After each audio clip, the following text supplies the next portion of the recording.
이 시간 하나님의 나라라는 제목으로 하나님 말씀 증거하겠습니다. 성경을 읽을 때 우리는 그 말씀이 무슨 말씀인가 좀 깊이 생각하면서 읽고 들어야 됩니다. 이것이 교리에 관한 말씀인지 아니면 윤리에 관한 것인지 실천에 관한 것인지 예수 믿는 사람에게 주신 말씀인지 예수 믿지 않는 사람에게 주신 말씀인지 그 주제와 정확하게 말하는 이야기의 목적을 파악할 줄 알아야 됩니다.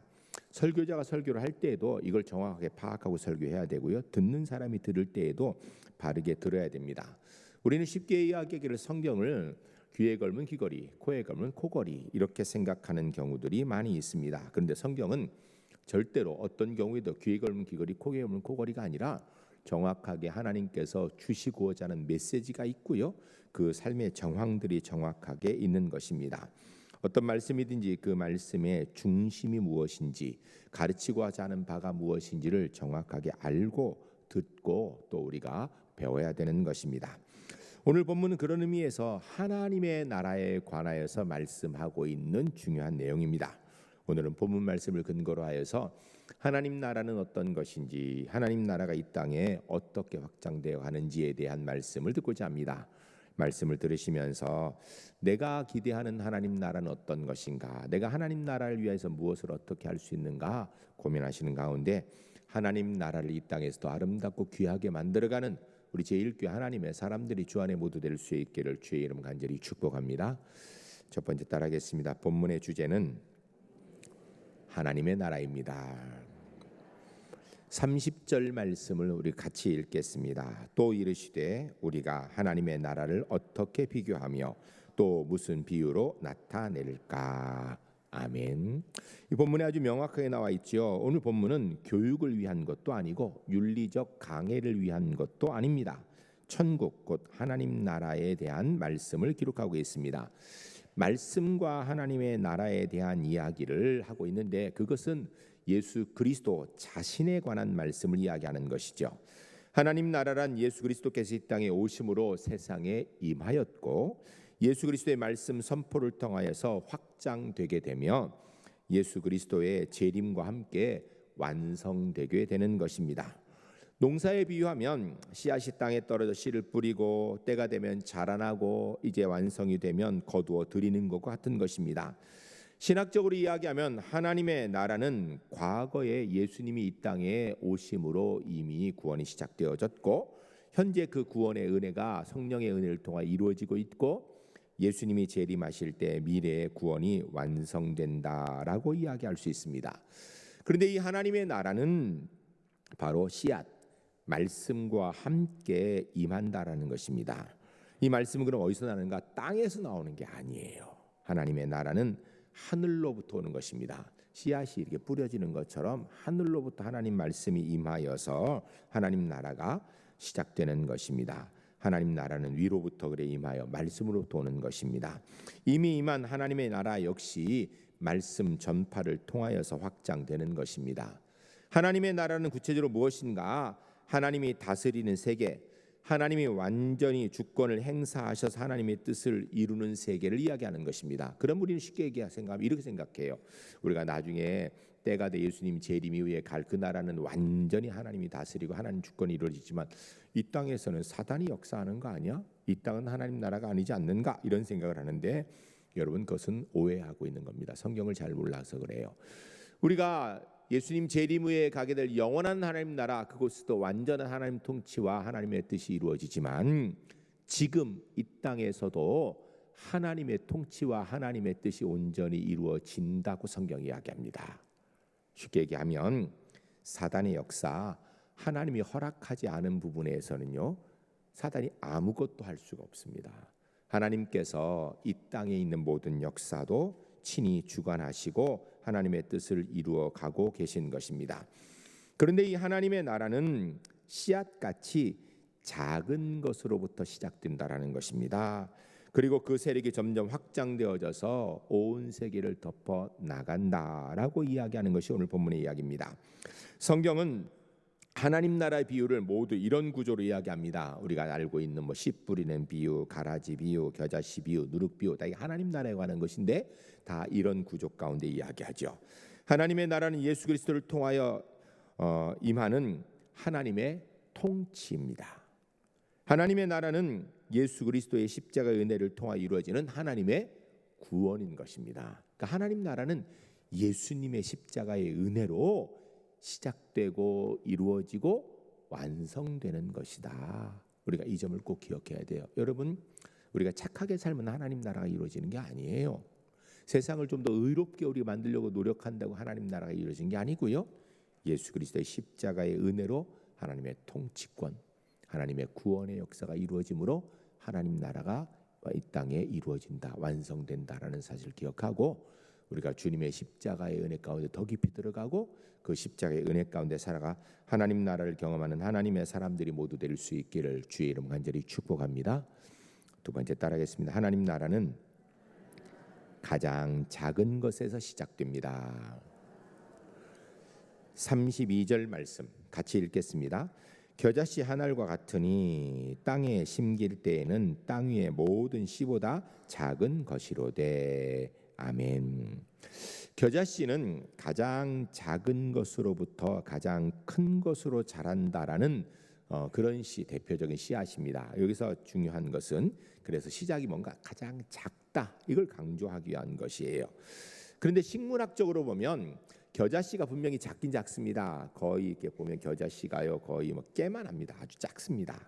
깨보다 작은가 그래요. 아주 너무 작아요. 제가 가서 봤는데 굉장히 작습니다. 그런데 씨앗이 작기로 이야기하면 이거보다 훨씬 작은 씨앗이요 식물학에 있습니다. 그게 뭐냐면 편백나무예요. 편백나무 씨앗은요 거의 먼지 같아요. 먼지. 그냥 먼지처럼 아주 작습니다. 겨자씨보다 훨씬 작아요. 그런데 왜 성경에서 겨자씨라고 얘기했는가? 2000년 전 예수님이 사시던 당시에 팔레스타인 지방에서는요 편백나무가 없었거든요. 그 지역에서는 가장 작은 씨앗 하면 대표적으로 이야기할 수 있는 게 겨자씨예요. 그래 겨자씨를 이야기하는 것입니다. 즉 가장 작은 것으로부터 하나님 나라가 시작된다라는 것을 이야기하는 것입니다. 우리는 속이 좁은 사람을 뭐라고 얘기하죠? 뱀댕이 소갈딱지 같다 그래요. 제가 이 뱀댕이 소갈딱지라는 말을 설교 시간에 써도 되나 하고 좀 찾아봤더니요 이게 정상적인 표현입니다. 무슨 얘기냐면요 뱀댕이라는 그 물고기가 있는데 이 내장이 다른 내장 물고기 내장보다 훨씬 작다라는 거예요. 그래서 이게 쉽지 않다라는 것입니다. 그 뱀댕이 소갈딱지 같다 이렇게 그렇게 우리가 얘기를 해요. 여러분 이스라엘 사람들에게서 가장 작은 것을 이야기할 때는요 겨자씨가 되는 거예요. 아유 네 속이 겨자씨만해 이렇게 하면 우리가 뱀댕이 소갈딱지 같다 이거 똑같은 말이에요. 지역마다 문화가 다르니까 표현하는 방법이 좀 다른 것이지요. 그래서 실제로 이스라엘 사람들의 고사에 보면 한 방울의 피도 흘리지 않고 희생도 않는 인색한 사람을 겨자씨만큼도 피를 흘리지 않는 사람이다 이렇게 표현합니다. 저 사람 겨자씨만큼도 피를 흘리지 않아. 이 얘기는요 희생 헌신 하나도 안 하는 사람이라는 얘기예요. 말만 하는 사람이라는 얘기죠. 또 여러분 구약 성경을 특별히 계명을 지키기 하기 위해서 규정을 굉장히 만들어 놓았습니다. 특별히 안식일에는 옷걸음을 묶어도 안 되고 풀어도 안 되고 얼만큼 이상 걸어도 안 되고 무거운 걸 들어도 안 되고 뭐 불도 펴도 안 되고 별걸 다 얘기했습니다. 약 700가지나 까다로운 규정을 만들어 놨어요. 이걸 뭐라고 이야기하는가? 겨자씨처럼 까다롭다. 아주 막 작은 것 세세한 것까지 하나하나 해놨다. 이런 의미를 가지고 있는 것입니다. 겨자씨 아주 작다라는 걸 상징하는 거예요. 예수님께서 이 겨자씨 얘기도 또 하셨어요. 마태복음 17장에 보면 믿음에 대해서 이야기할 때 있습니다. 20절 우리 같이 읽겠습니다. 이러므로 너희 믿음이 작은 까닭이니라.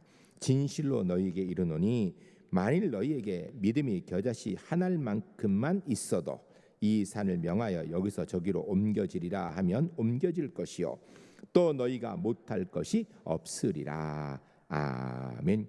여기 보면 너희 믿음이 작은 까닭이라. 이 작다라는 건요 두 가지 표현이 있습니다. 없다라는 것도 작다라는 표현이 되고요 아주 조금 있다라는 것도 작다라는 표현. 여기서는 아주 조금 있다라는 거예요. 그래서 믿음이 겨자씨 한 알만큼이라고 합니다. 이건 아주 믿음이 작아서 눈에 보이지도 않을 만큼 있는지 없는지도 자기도 모르고 남도 봐도 잘 모를 만큼 그렇게 작은 믿음이라는 것입니다. 즉 하나님의 나라는요 그 작은 작은 믿음을 통하여서부터 시작된다라는 거예요. 이 제자들에게 주님께서 너희가 겨자씨만한 믿음이라도 있어야 되는 거 아니냐 라고 얘기하는 그들이 겨자씨만한 믿음이 있었던 거예요. 그런데 결국은 그들이 놀라운 하나님의 역사를 이루지요. 여기서 우리가 아주 중요한 것을 배울 수 있습니다.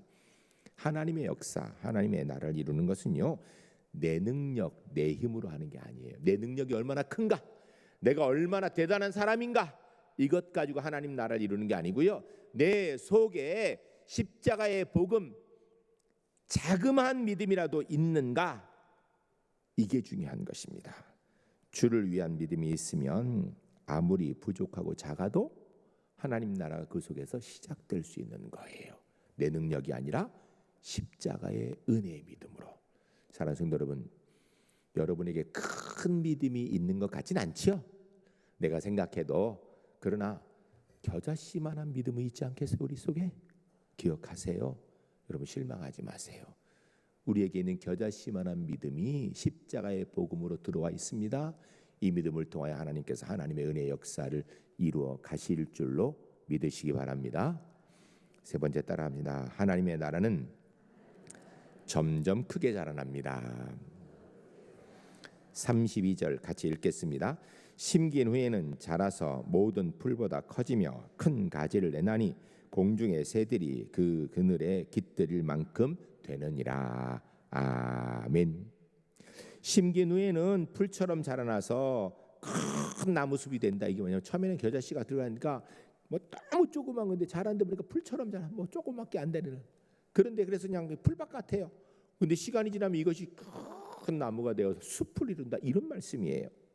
실제로 겨자씨는요, 정말 깨알보다 더 작은 것인데 이게 자라면요 4m 정도 자란답니다. 굉장히 큰 나무가 되는 거죠. 즉 하나님의 나라는 것은요, 아주 작은 믿음, 아주 작은 것, 보잘것없는 것으로부터 자라서 놀라운 역사를 이룬다라는 것입니다. 이게 바로 오늘 본문의 예수님의 의도예요. 하나님의 나라, 대단한 능력 가지고 시작되는 것이 아니라 작은 한 사람의 믿음으로 시작된다라는 거예요. 기독교는 실제로 아주 작은 것으로부터 시작해서 세상에 놀라운 것이 되었습니다.